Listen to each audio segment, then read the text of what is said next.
Então, eu recebi um desafio lá do Mato Grosso do Sul, da minha filha Hannah, e eu vou estar cumprindo nesse momento, aqui de Recife.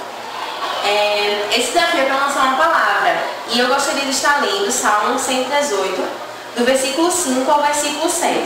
E assim diz a palavra do Senhor. Na minha angústia clamei ao Senhor, e o Senhor me respondeu, dando-me ampla verdade. O Senhor está comigo, não temerei. O que me podem fazer os homens? O Senhor está comigo, Ele é o meu ajudador. Verei a derrota dos meus inimigos.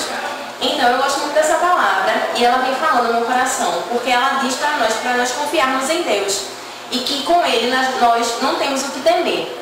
Mas isso acontece justamente porque Deus ele sabe todas as coisas, Ele é onisciente e Ele faz com que Ele possa sempre tomar a melhor atitude para conosco.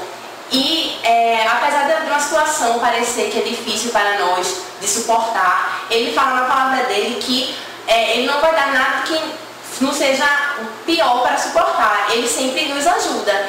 Então é isso que eu tenho a falar, que nós possamos estar confiando em Deus, apesar da situação mostrar ser difícil para nós. Deus sabe por que isso está acontecendo conosco. E eu gostaria de estar desafiando 3 pessoas. Carol, Roberta, eu vou estar marcando no vídeo, e Fernanda, para que elas possam também estar lançando essa palavra.